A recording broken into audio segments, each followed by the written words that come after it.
Oh, it's not enough to do nothing.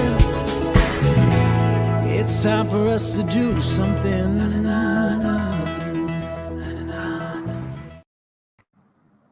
G'day and welcome to Pellowe Talk Live. We're having an abbreviated show tonight, not a whole lot planned because we've got a 3-hour marathon coming up tomorrow in favour of the US election. So that's pretty exciting. I'm sitting here in the Ronald Reagan presidential Oval Office, and I'm pretty excited about that. The other thing that I'm pretty excited about is that in actual fact, I'm sitting here in the brand new studio, and you can see the green screen being painted behind me. This is the wide shot, and tomorrow I'll be joined by Lyle Shelton here, and I'll also be joined by the illustrious George Christensen, who will be coming live from Cairns. Welcome, George. From Mackay. That's it. Everywhere in Queensland is good though, right?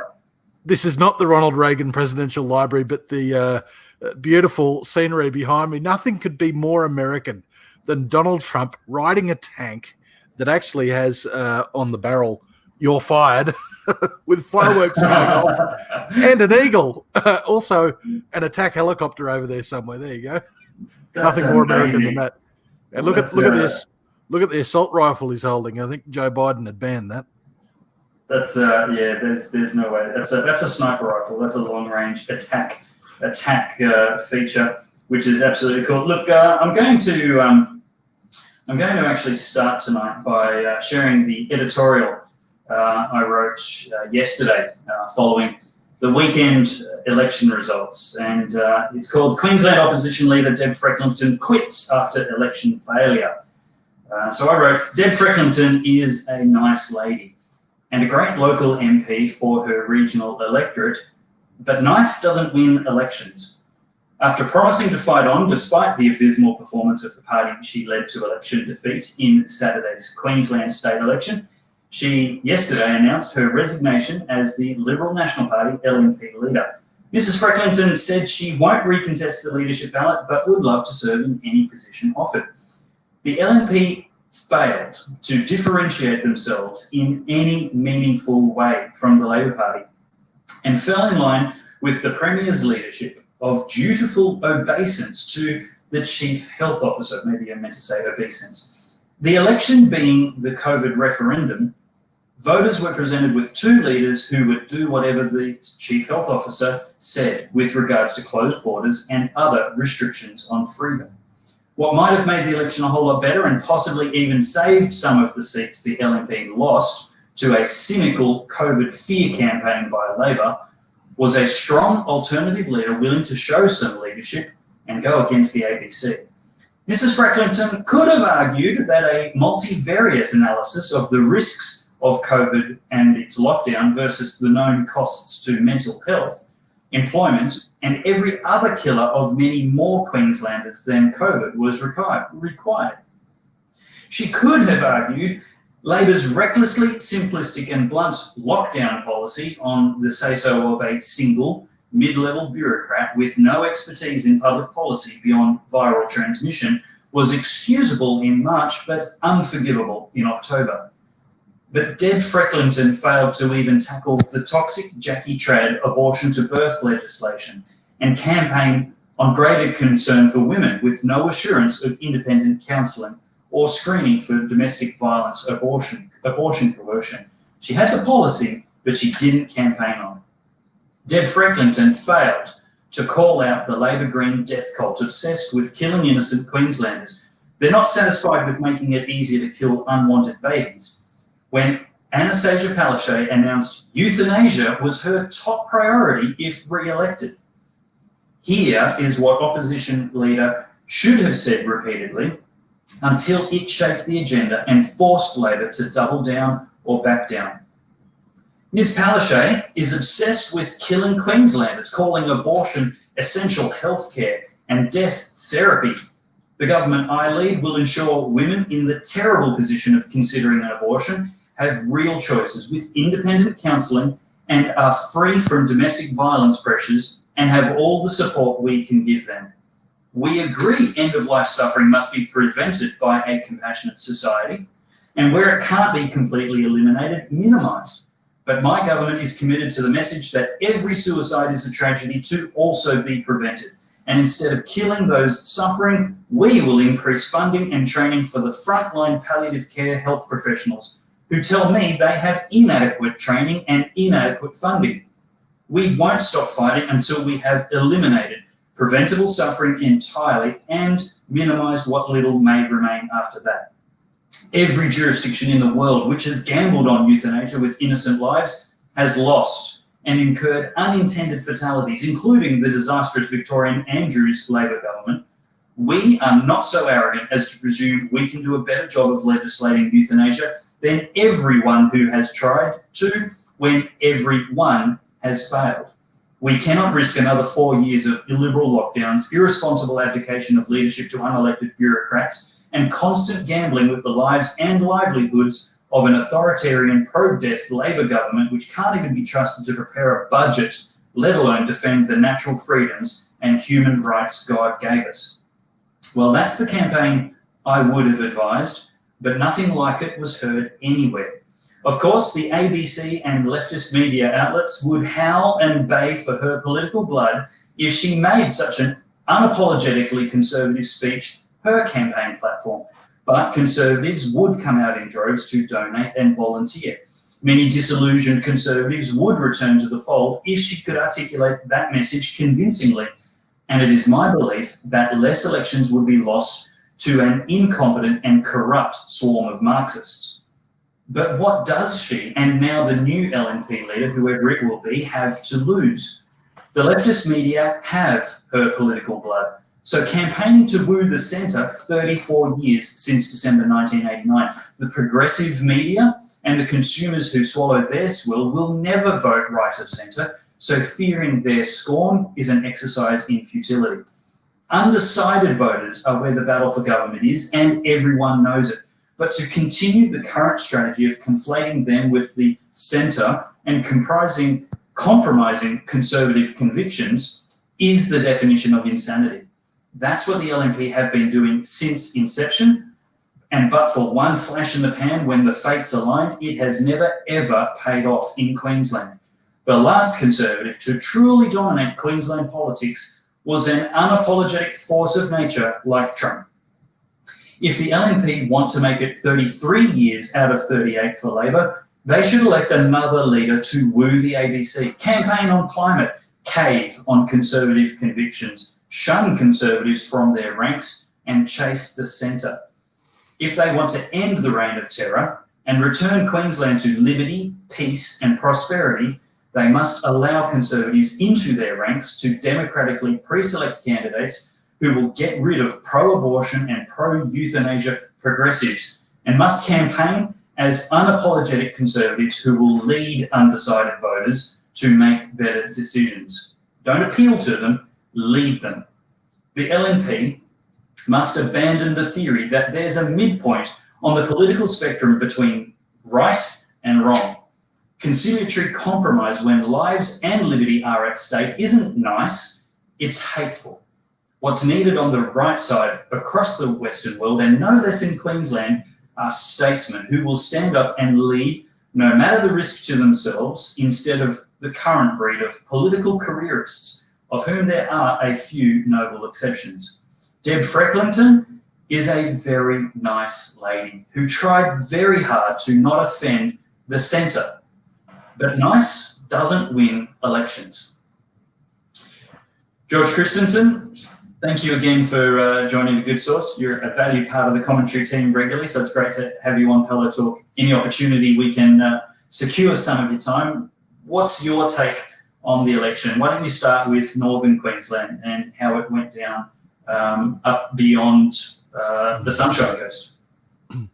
Well, it certainly wasn't good news anywhere. North Queensland, Southeast Queensland, it really wasn't good news anywhere. But can I just start actually with the commentary that you just gave? Look, I would agree with the sentiments that you've made, but I would hasten to add that hindsight is a wonderful thing. And I would also hasten to add that I am not sure, actually, that if Deb Frecklington or anyone else at the helm doubled down on some of those issues that you spoke about, it would have led to electoral victory. I'm firmly of the belief that the fear was just amped up over the last half year or more around this pandemic.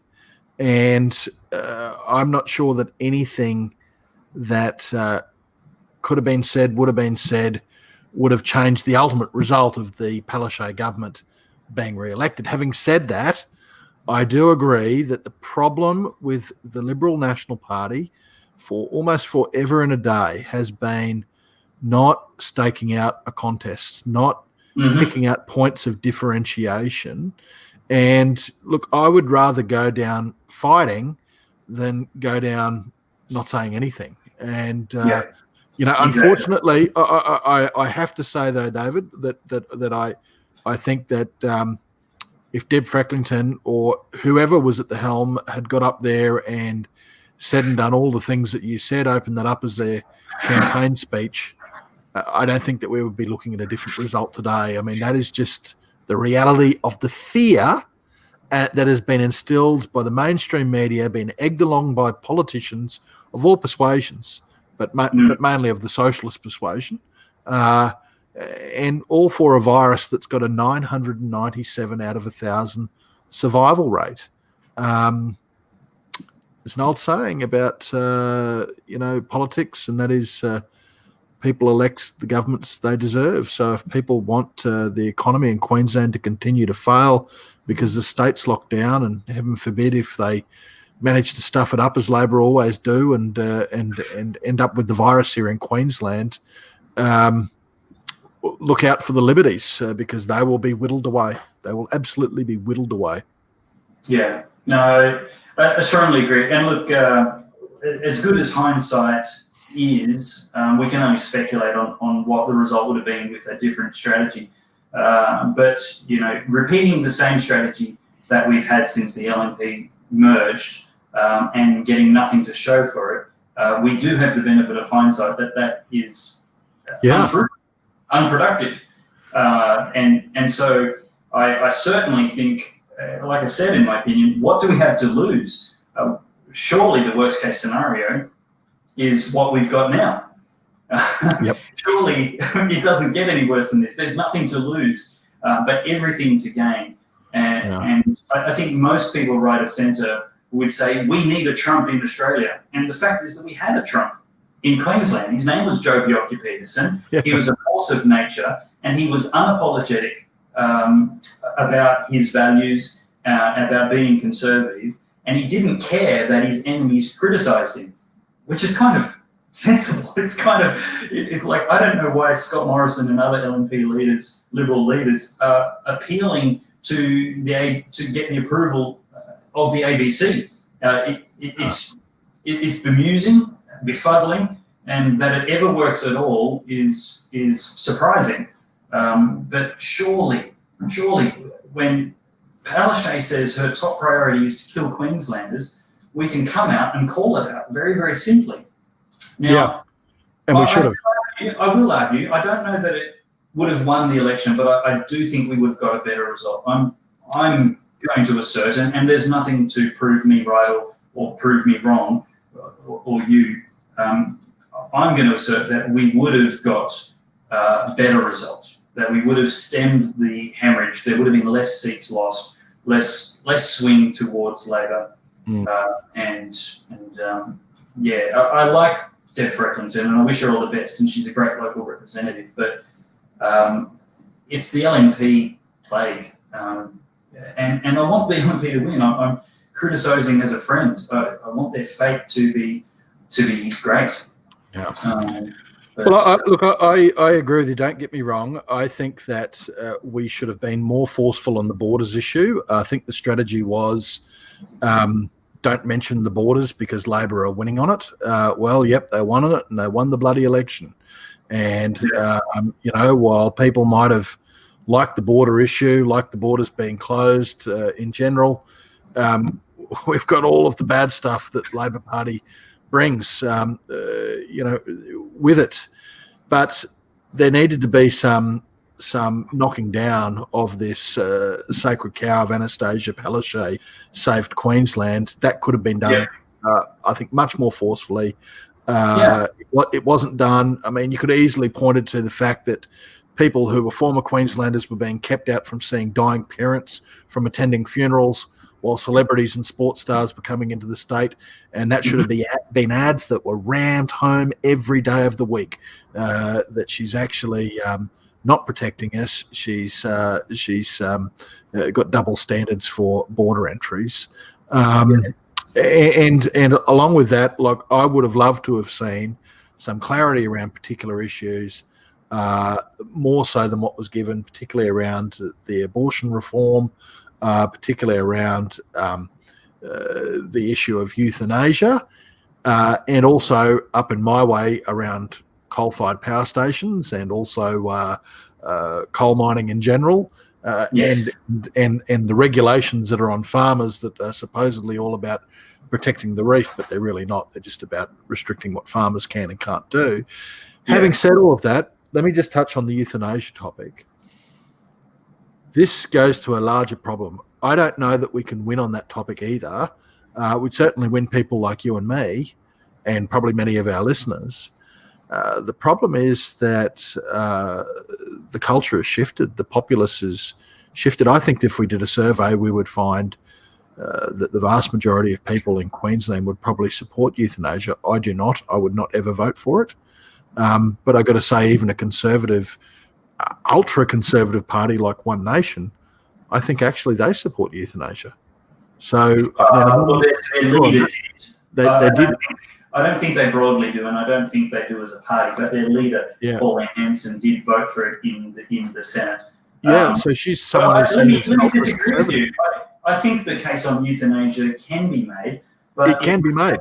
It would take somebody like Donald Trump or Joe Bjelke-Petersen to make it. You need somebody to go out there and call out the euphemisms, call out the emotional manipulation, call out the heavy reliance on anecdotes of somebody I knew who died horribly, and actually start cutting through to the facts. Like, there is no jurisdiction in the world that has experimented with euthanasia that has ever not had unintended casualties, not killed its innocent citizens who were meant to be protected by the legislation. There's no such thing as safe legislation, is the clear demonstrable evidence. Second, that's true. I mean, why, at the very least, the question should be rammed home over and over again. Why would we do this when we're not adequately funding the humane solutions for ending suffering? Is our goal to end lives, or is our goal to end suffering? And Dave, you make a very good point.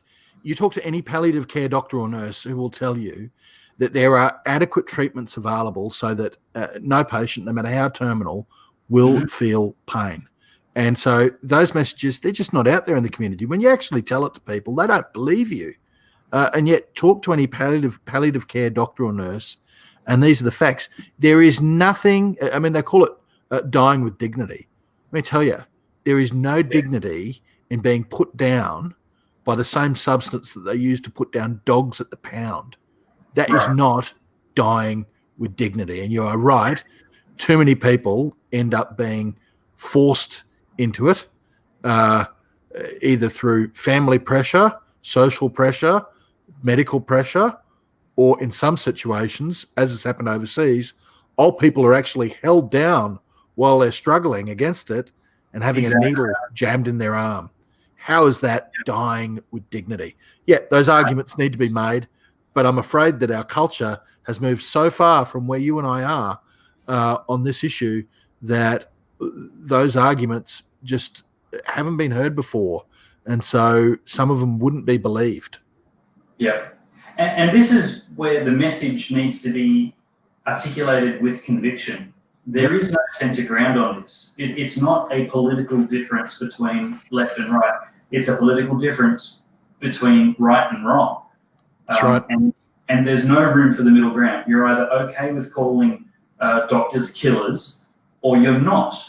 you're either okay with the physician's oath to do no harm and to respect and preserve life from conception to natural death, or you're the reason that the Geneva Medical Conference happened in 1948 because of the gross medical ethics that were being, the gross ignorance of medical ethics that was going on in the West, Germany and America prior to World War II, with that horrible program of killing infirm and undesirable people. It was just horrific. Look, let's move on from this topic because it's a good one and a long one. Now, there's a couple of things. On to the next collection. I actually want to get into some of the comments here. Okay. To you, this is. I'm flipping this to you. Nicholas Butler says Joe Bjelke-Petersen was a fascist. He refused to sell land to Aboriginals and pretty much banned all protests. What say you, George Christensen? Well, I think if you go and have a look at the facts, he didn't ban all protests. He banned street marches. And quite honestly, I think that most people think that protests do not belong in the main street. You see these idiots these days blocking traffic, gluing their hands to roads. Have a protest on the footpath. Have a protest in a park. Don't have a protest on the road where cars are driving, people trying to get to and from work. So I agree completely. I'm 100% with Joe. If that makes me a fascist, so be it. You won't be the first person to do that. I'm a huge believer in protest. Just do it lawfully.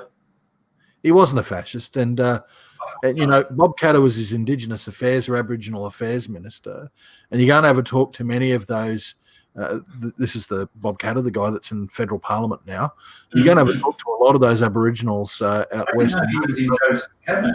Yeah, he was, and they will tell you that Bob Katter was the best Aboriginal Affairs Minister that there ever was. So,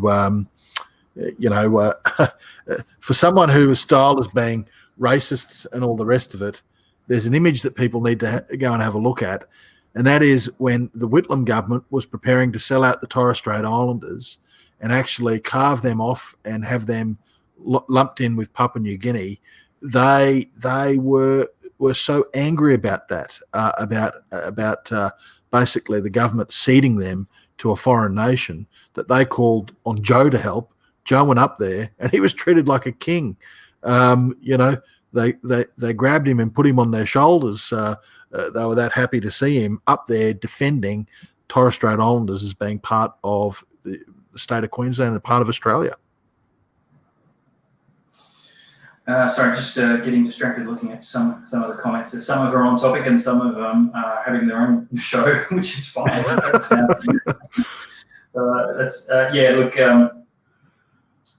don't pretend any politician is perfect. I don't pretend Joe was pure as the driven snow. No, he wasn't. Trump. Yeah. Of course not. But we're in desperate need. I can think of quite a few. Nicholas said, thanks for the response to his question. The other side to what he said should be heard. Baptist 1611 says, Joe enforced a biblical morality, anti-sodomy, prostitution, and gambling.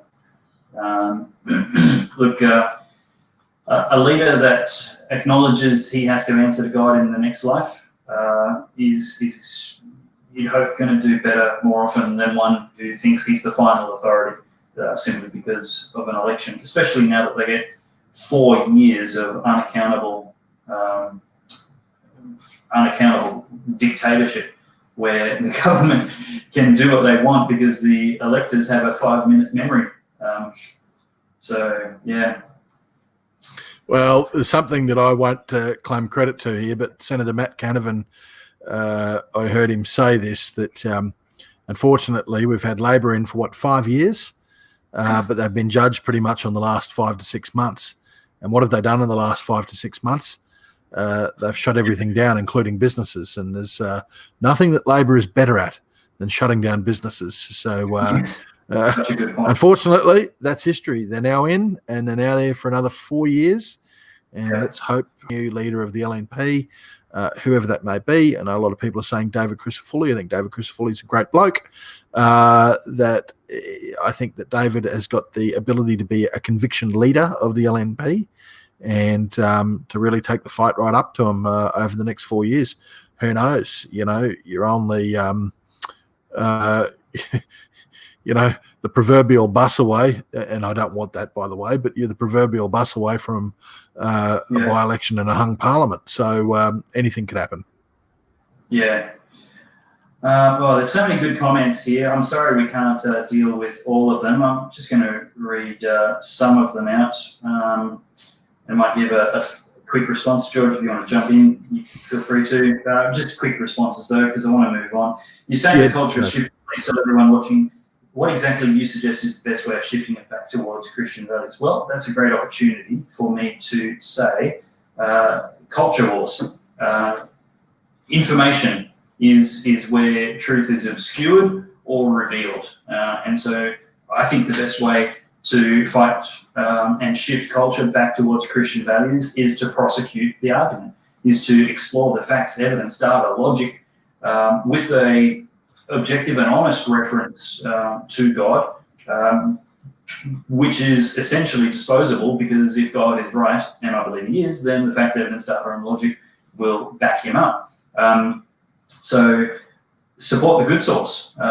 Help us make more of this media, which will continue to produce a higher quality of information. We're in a new studio tonight. I'm actually doing this without any assistance, and so we need funding to pay for staff to come in. Apparently my sound's not super awesome tonight. I apologise for that.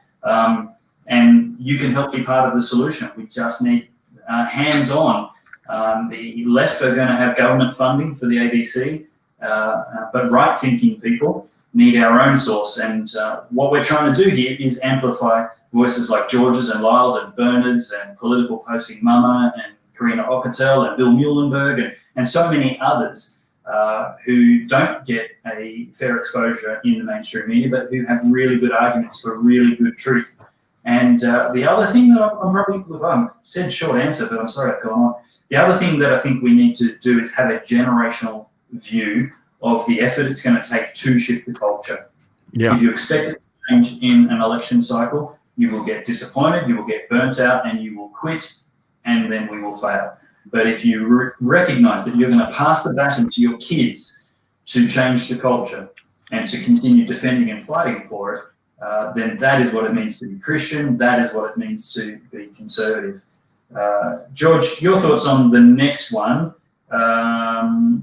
Actually, I'll give you the next two. This might be a quick one. Hey, I put my dogs down out of love when they are suffering. There is no way I am going to be kept alive, only painkillers.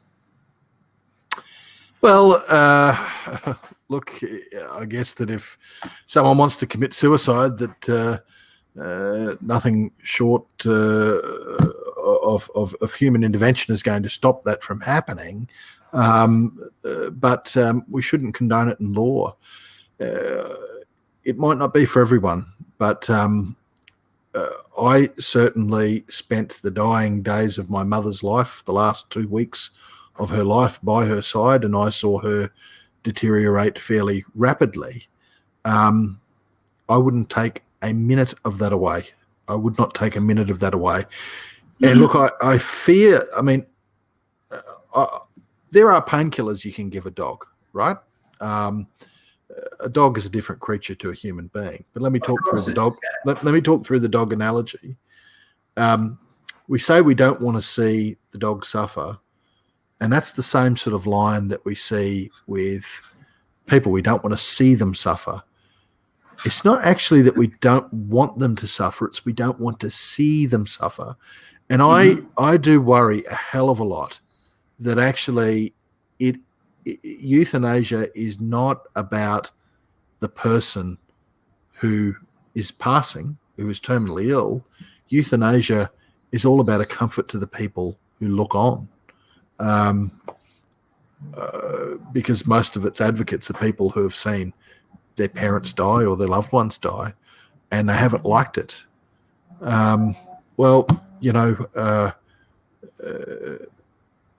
they shouldn't be who we're worrying about. We should be worrying about the people who need to be pain-free in their dying days. Yeah, Baptist 16. I agree absolutely with what's said there. Yep. Yeah. Yep. Anna Hickson says subtle euthanasia is already happening in our large public hospitals. I speak from personal experience. It's true. No doubt. But look, but you say subtle euthanasia. What do you mean by subtle euthanasia? If the aim of the treatment, so maybe in some cases something illegal is going on, but if the aim of the treatment is to reduce the pain, and unfortunately in the process it ends someone's life or it cuts the life short. As long as the aim was to reduce the pain, that is not euthanasia. Euthanasia is a deliberate intent to end a person's life. Yep. There's a fine line, but the intent is always that line. Somebody previously a while ago said something about not liking my green screen, and that's okay because it's not meant to be seen. It's meant to be hidden. The reason you paint it this color is it's a strong primary color that the computer can easily pick up and replace, and it's very unlikely that anybody would be wearing it unless they're a ranger, of course. So yeah, back to that. And look, I have to give a huge shout out and thank you to the very many supporters who have made this refurbishment possible. There's been great and generous donation and support there, and that is greatly appreciated. And you can become a monthly or one-off supporter at goodsource.news/support. Now, the next thing I do want to talk about, look, guys, make sure you keep commenting and joining in the conversation. We love including you as much as possible. Keep it on topic, keep it civil, keep it sincere. You don't need to agree. That's not necessary at all. But if you're going to have a debate, let's make it productive. But why don't you invite your friends, share the YouTube or Facebook link to your Twitter or your Facebook account, and get some people to jump in and watch. Tomorrow, we have the United States election. Somebody different will be sitting in this Oval Office. It won't be Ronald Reagan. It won't be Dave Pellowe. Will it be Donald Trump or Joe Biden on, of course, the 20th of January inauguration next year, with votes happening very soon, if not already, in America. But from 12 Queensland, midday Queensland time, and 1 p.m. Sydney, Melbourne time, and backwards or forwards for New Zealand and Perth, the Good Source is going to be doing a live election coverage. We planned to do it for Queensland and started about 2 hours late thanks to Queensland blackouts. But tomorrow we're going to be covering the election results. We should see them coming in, and for the last 2 hours of the show, have a fairly good chance of seeing which way the American election is trending. There's going to be lots of really great guests. We're going to be having myself and Lyle Shelton and George Christensen anchoring. Lyle will be here in the studio with me, and George will be at Trump Central in Mackay and Conservative Central, and then we're going to be having just lots of guests on for 5 minutes each from all over the nation, some Good Source ones and some American commentators as well, including Dr. Michael Brown and other PhDs over there, American commentators, Australian commentators. We're going to be getting their predictions, who's going to win, how is it going to look like, and which cities will be burnt to the ground in the wake of that prediction coming true. So what have you got there, George? Trumpy bear. You don't get a teddy bear designed after you by being nice.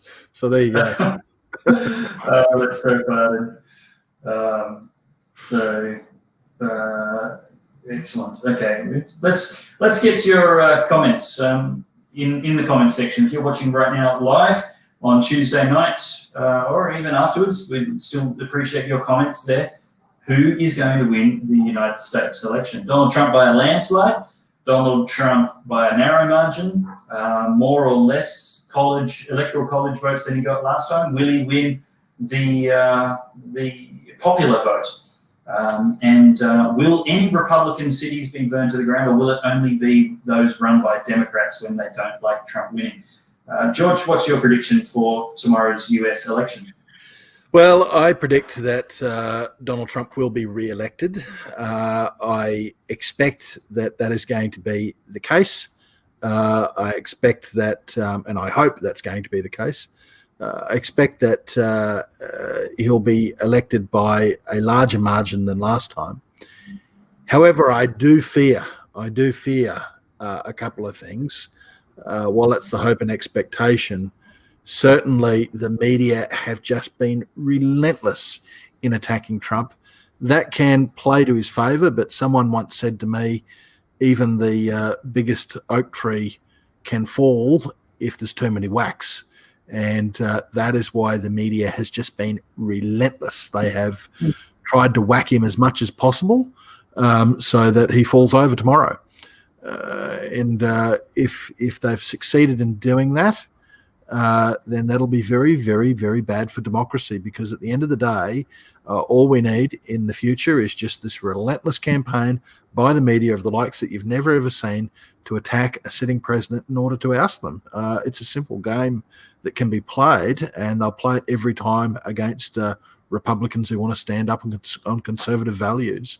The other concern that I do have, or fear that I have, is that the old saying, you never let a good crisis go to waste. And all of these Democratic governors and the people that are in control of the ballots in certain states have brought in mail-in voting and a whole heap of things like that, which are just going to be open to corruption. So I'm worrying that there's going to be challenges to certain states and the votes in certain states. And that means this could drag on for a while.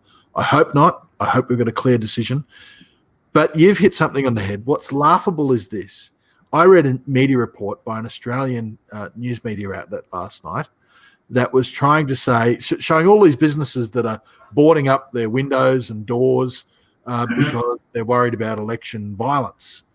And the story read that, they're worried about these militias, armed militias like the Proud Boys coming out and destroying stuff. And I thought, given that the last violent demonstrations were BLM leftist protesters, I actually don't think that's what these business owners are worried about. I think that they're all thinking there could be a Trump victory, and that is going to have the left out on the streets rampaging. If Donald Trump loses, I guarantee you one thing, you will not see violence on the streets. If Donald Trump wins, or it looks like he might win, I guarantee you we're going to see that violence on the streets. I think that's a good call. I think it's a bold call, but I think it's a safe call. You're right. There's not going to be violence on the streets if Trump loses. There'll be disappointment and there'll be grief, perhaps not the level of Hillary's supporters, but nevertheless, I don't know that there's going to need to be any puppies in university, but the kind of comfort and consolation they needed, like warm milk, supposed adults. But you're right. It's only going to be leftists who are that inclined. Someone just said something about the shy Trump voter not existing. That's I got to say, I don't think that's right, Andrew. I've seen that there are pollsters now that are definitely taking this into account. They are asking a series of questions to work out whether or not the person is actually telling the pollster what they think is the right answer about who they're voting for, rather than who they're actually voting for. And we know without a doubt at the last Australian election and the US election before it, that people were not telling the truth when they were talking to these pollsters. There was definitely a bias in the polling that was not removing the social stigma element. Now, I've got friends over in the US who are telling me that that there definitely are people with Trump stickers on their cars and Trump signs in their yards, but they often get vandalized or something happens to them. People are actually afraid to wear hats like this out into the streets. But as soon as someone opens up to say that they support Trump, out it all tumbles from everyone else who's kept it quiet while they're in this social circle. So I suspect that there are a lot of shy Trump voters who, in the privacy of that ballot, that voting booth, will cast their vote for one Donald J. Trump. Well, we can only hope so. That would be very good for America. I've heard comments, Vector and their chance would be blown. What are your thoughts on that?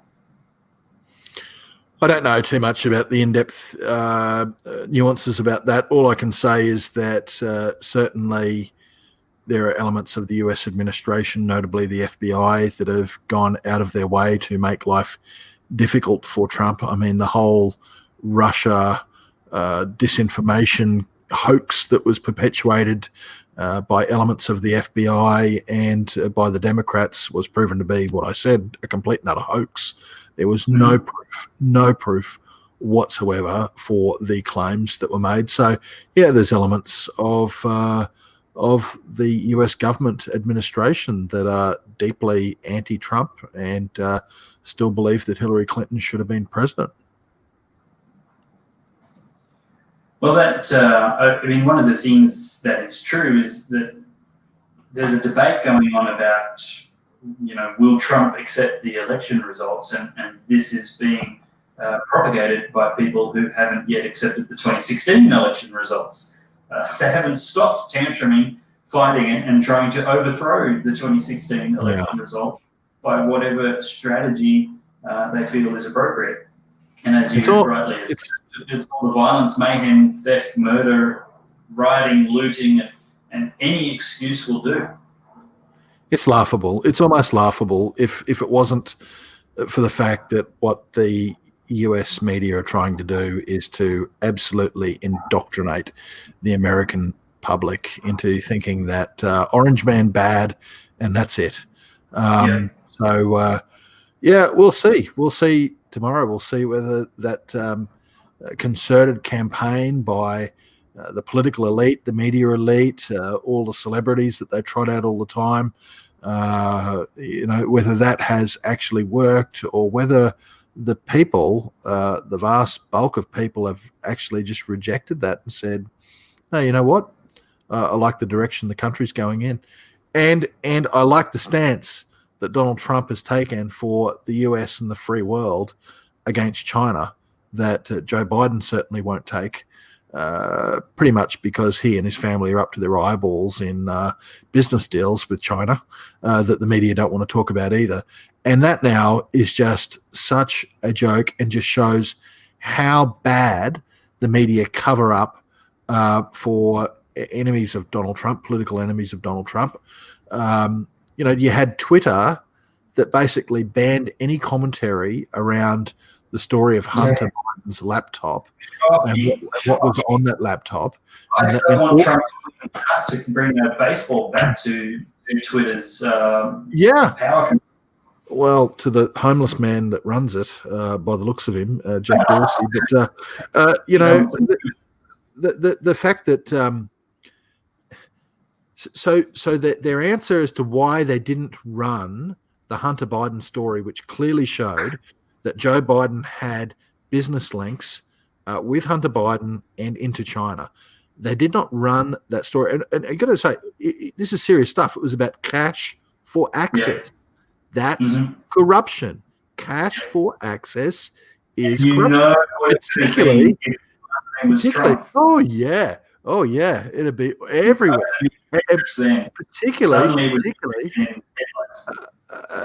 Particularly when it's with a foreign state like China, that is another level of corruption altogether.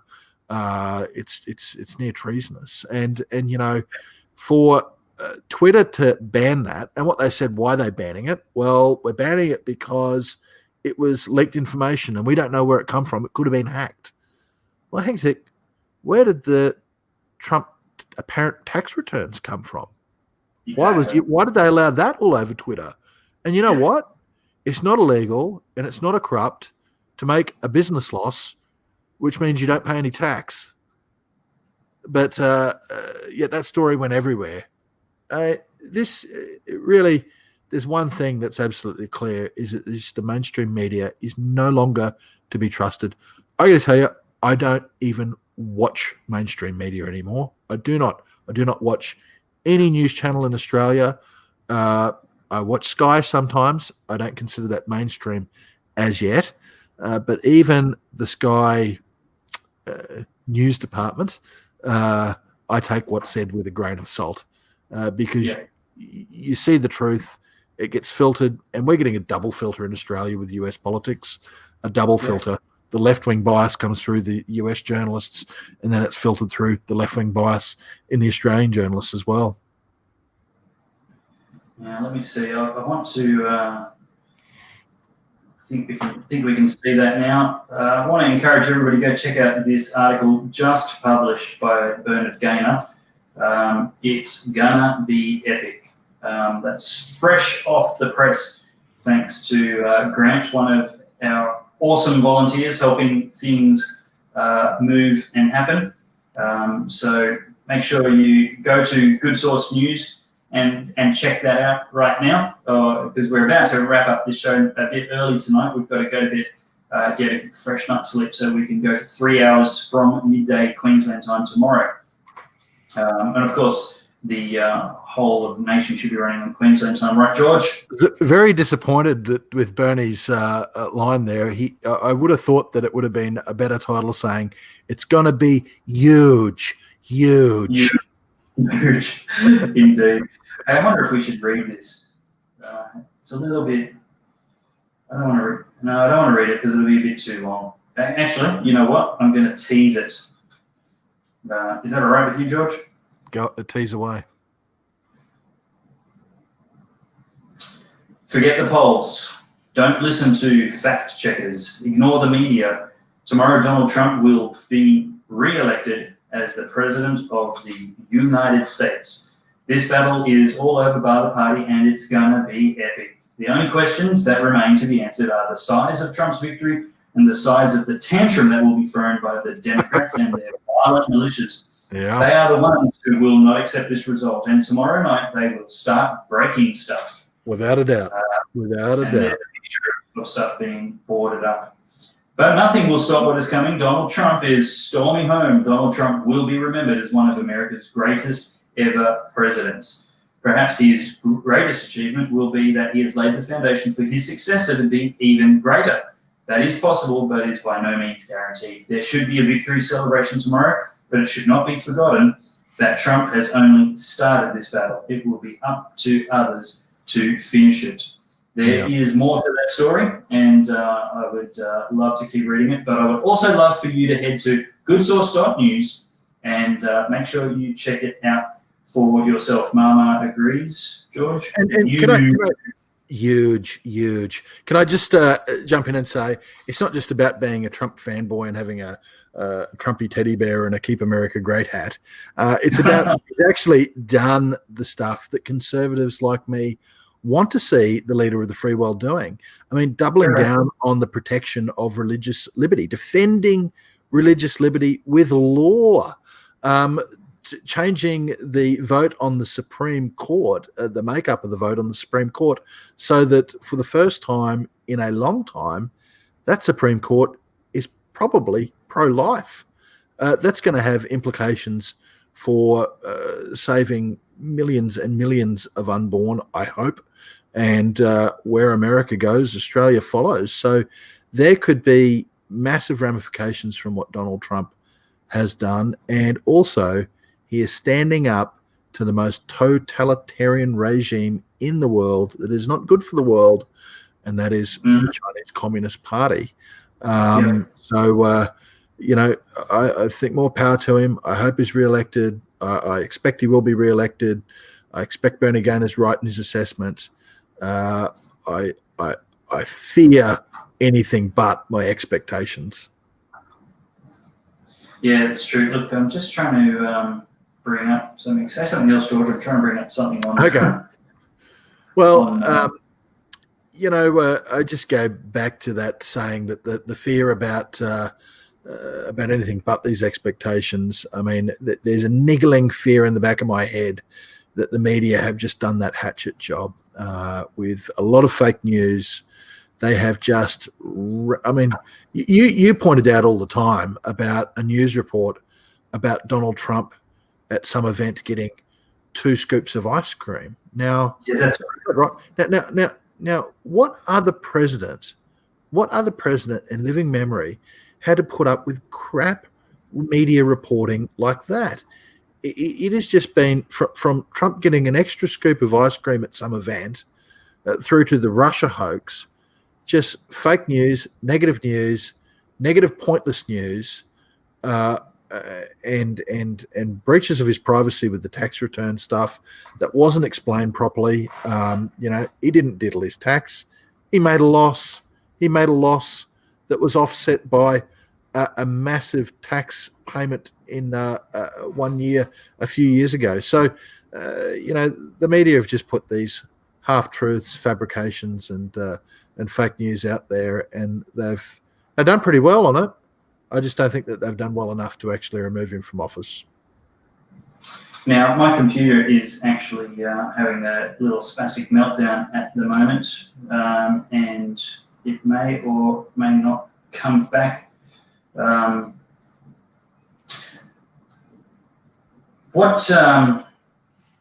actually don't even know where to take this right now.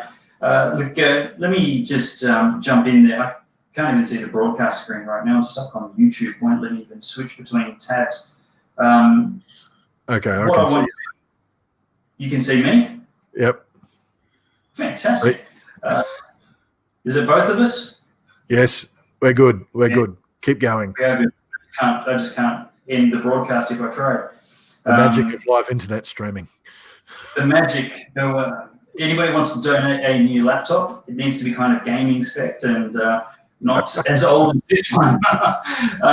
Look, a big shout out to everyone for tuning in tonight. Make sure you tune in tomorrow. It'll be great to watch on your lunch break. Maybe your lunch break will go for the whole show, 12 to 3 p.m. Queensland time, or 1 till 4 p.m. Sydney and Melbourne time, Vic Melbourne. That will be really great. We're going to, let me see if I can remember who. So Lyle Shelton and George and I will be anchoring the Good Source election watch. And then we're also going to have Joe Hildebrand joining us, Avi Yemeni joining us, Topher Field will be joining us, Dr. Michael Brown from the United States. He's got a great book out on evangelicals not making Trump God, but still not really having much other choice of who to vote for. We will also be, still trying to fix this here. We will be, there's so many other people. Bernard will be joining us, and I wish I could remember everybody that will be joining us. That's right. Now, but people can tune in tomorrow and find out. Long list of people that the key conservative and Christian commentators in this country and abroad, and you can hear all about our take on the US election, free of the liberal media bias on the Good Source. Yeah, indeed. I might even have to get up and leave my seat to switch this off. George, let's just get a bit more conversation from you, and try and explain what. I guess I want to get you to talk about your insights as an LNP insider, albeit not in the state party branch, but involved with who's who in the Queensland Conservative major party.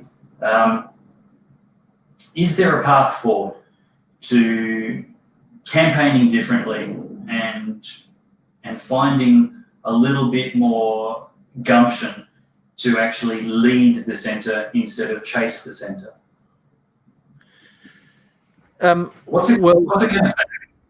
I don't know if this is answering your question, but just to go back to what I said about David Crisafulli, that I think that he is a conviction politician. and he will be a conviction leader. If David Crisafulli is the person who the party selects as its new leader, I think he will be. And, I think he's going to give Anastasia and her Labor crew a tough 4 years, if they get 4 years. I know it's fixed terms, but if there ends up being a parliament through a by-election or two, Parliament could lose confidence in the government. So it's not necessarily going to be 4 years. Now, David, you can't see the comments, and I can't put them up on the screen, but I certainly can read you some of the comments that are up there.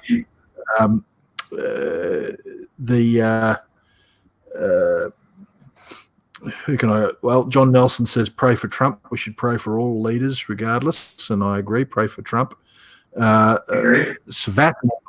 S. Vatanek says, regardless of what happens tomorrow, there will be books written and movies made about the Trump presidency. There already is. The Hollywood left-wingers are making him, and they're making him look like the bad guy. I don't think the public will fall for that. We've got Vesna Tenodi. There you go, David. You've logged in there twice there. That's a bit freaky. Vesna Tenodi says, yes, American friends are aware that Trump is the only one in a long time willing and able to address the hard issues that our government would never dare to address. Madsen Paunga says Trump will win tomorrow, full stop. Scott Brady, explain Operation Warp Speed signed off by Trump. Now, I don't even know what Operation Warp Speed is, so I can't explain it. What is that? Is it an episode of Star Trek? I have no idea. He's not on topic. He's welcome to comment, but he's not on topic. I'll go and Google it. I'll go and Google it later. Hopefully, it's not a conspiracy theory. Dahlia is saying, "Yay, best world leader." Now we've got someone by the name of Chi-Town Gomez, which, strangely enough, I don't think that's the real name. Said, you need to be here for the 4 years of hell to know what we have been through. Worry about your country first.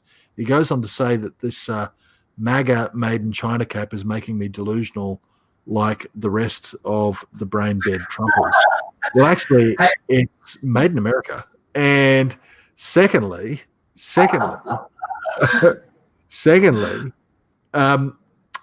4 years of hell has pretty much been all of the rioting in the streets. And all the BLM and left-wing protesters just absolutely going nuts for one reason, to make people think that life's a living hell under Trump. So I completely disagree with that. And I have friends in the US that tell me exactly the same thing. Yeah. Lowest black unemployment ever. There's a lot of African American families right now who are eating and earning their food for the family off their own labour, who are very, very glad that what you described as the 4 years of hell is doing so well to see their family prosper instead of the poverty that they experienced under one BHO. Yeah. And Nanette Williams also says, no, not Nanette Williams, I'm sorry, Tia Ezra says, I feel if Trump loses, the world will descend headlong into the Great Reset. Now, this is not conspiracy theory stuff. These globalists out there, they're now open and honest about it. The UN put up a video about the Great Reset.